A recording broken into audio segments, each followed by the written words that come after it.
Assalamualaikum warahmatullahi wabarakatuh. Saya perwakilan dari kelompok 7 yang akan menjadi moderator presentasi praktik statistik dengan judul analisis regresi atau regresi ganda. Nama anggota kelompok 7 yaitu 1. Alifia Nurrahma dengan NIM 12402193107. Kedua, Lilis Septia Ningtyas dengan NIM 12402193115. Ketiga, Zainuddin dengan NIM 12402193126. Keempat, terakhir, Fatimah Az-Zahra dengan NIM 12402193133. Analisis regresi atau regresi ganda. Analisis regresi berganda adalah suatu metode untuk meramalkan nilai pengaruh dua variabel independen atau lebih terhadap satu variabel dependen. Lebih mudahnya yaitu untuk membuktikan ada tidaknya hubungan antara dua variabel atau lebih dari dua variabel independen X1, X2, X3, Xi terhadap satu variabel terikat Y. Analisis regresi berganda bertujuan untuk mengetahui ada atau tidaknya pengaruh dua atau lebih variabel bebas (X) terhadap variabel terikat Y. Sebelum melakukan analisis regresi berganda untuk uji hipotesis penelitian, maka ada beberapa asumsi atau persyaratan yang harus terpenuhi dalam model regresi.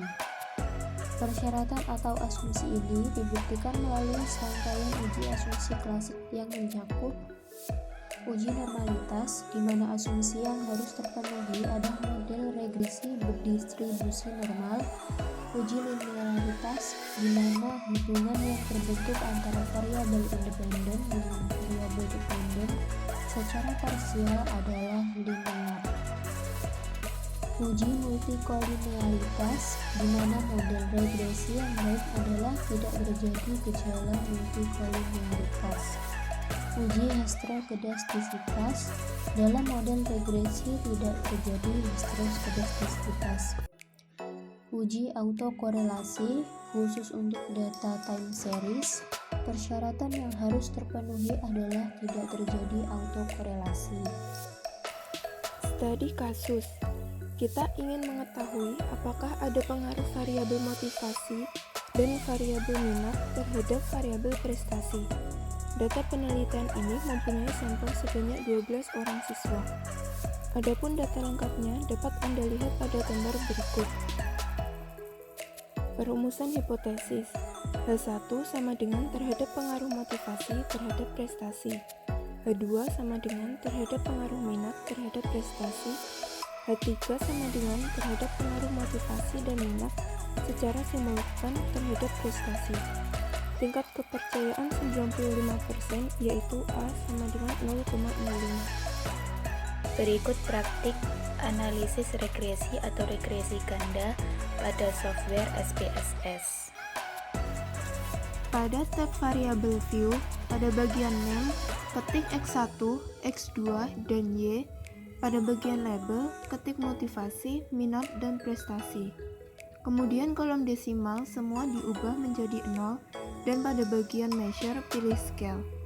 Setelah itu, klik data view, lalu masukkan data motivasi, minat, dan prestasi.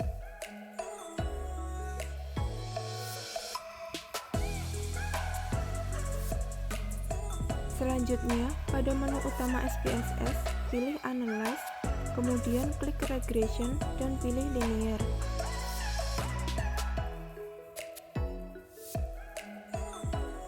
Pada kotak dialog Linear Regression, masukkan variabel prestasi pada kolom dependen dan variabel motivasi dan minat ke kolom independen. Kemudian klik Statistik, maka akan muncul kotak Linear Regression Statistik, kemudian centang pada Estimate dan Model Fit, kemudian klik Continue, lalu OK, maka akan muncul output SPSS.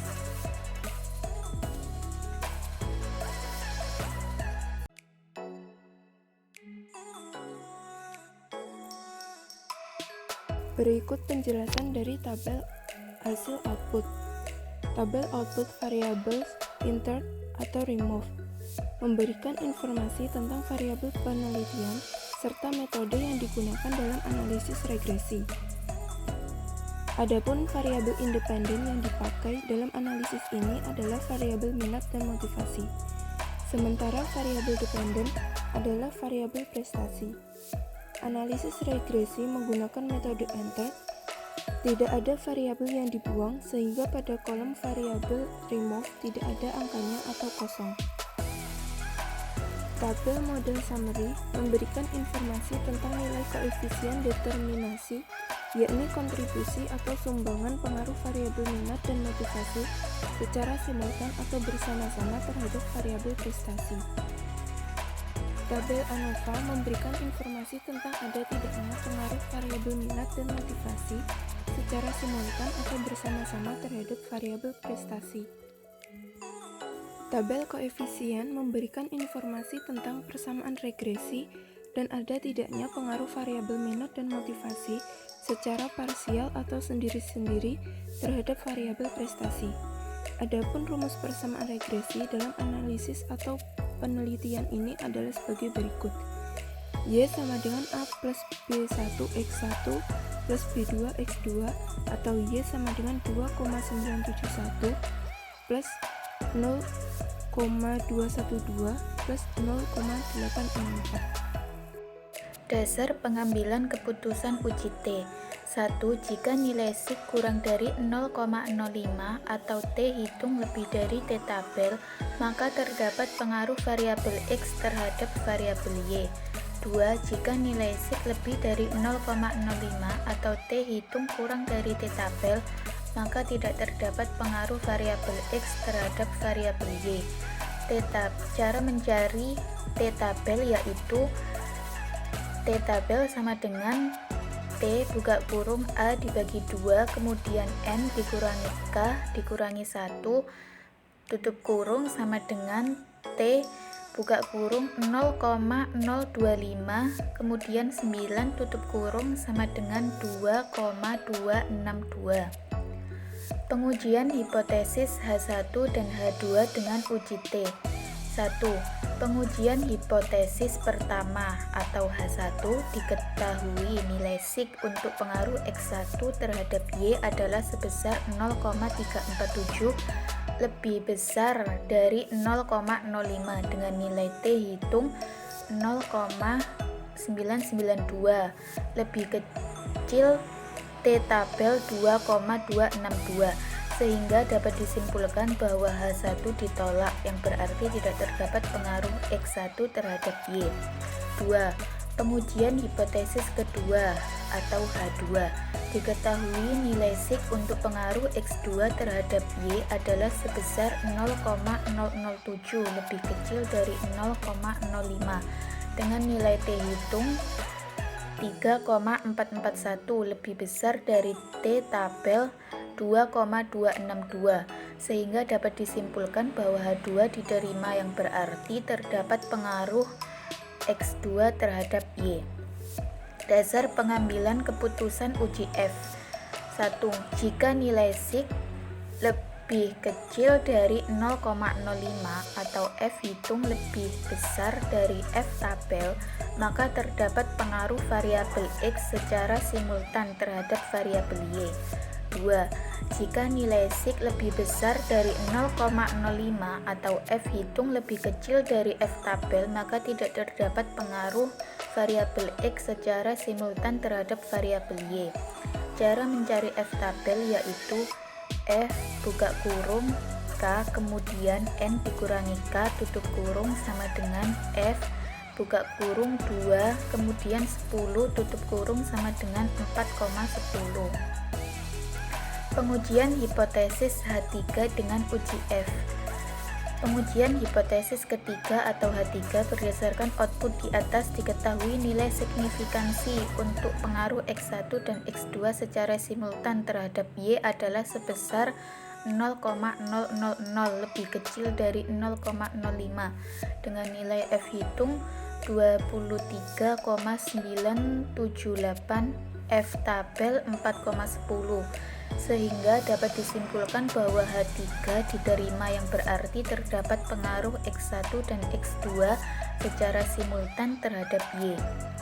Kesimpulan: berdasarkan pengujian analisis regresi atau regresi ganda di atas, pada pengujian hipotesis pertama atau H1, diketahui nilai sig untuk pengaruh X1 terhadap Y adalah sebesar 0,347 lebih besar dari 0,05 dan nilai T hitung 0,992 lebih kecil dari T tabel 2,262, sehingga dapat disimpulkan bahwa H1 ditolak yang berarti tidak terdapat pengaruh X1 terhadap Y.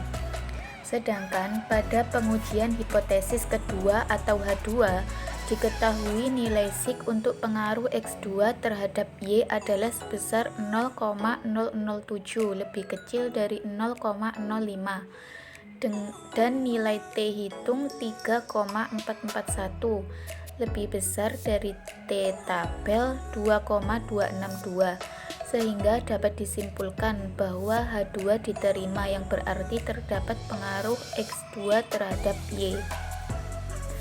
Pada pengujian terakhir hipotesis H3 dengan uji F, diketahui nilai signifikansi untuk pengaruh X1 dan X2 secara simultan terhadap Y adalah sebesar 0,000 lebih kecil dari 0,05 dan nilai F hitung 23,978 F tabel 4,10, sehingga dapat ditarik kesimpulan bahwa H3 diterima yang berarti terdapat pengaruh X1 dan X2 secara simultan terhadap Y.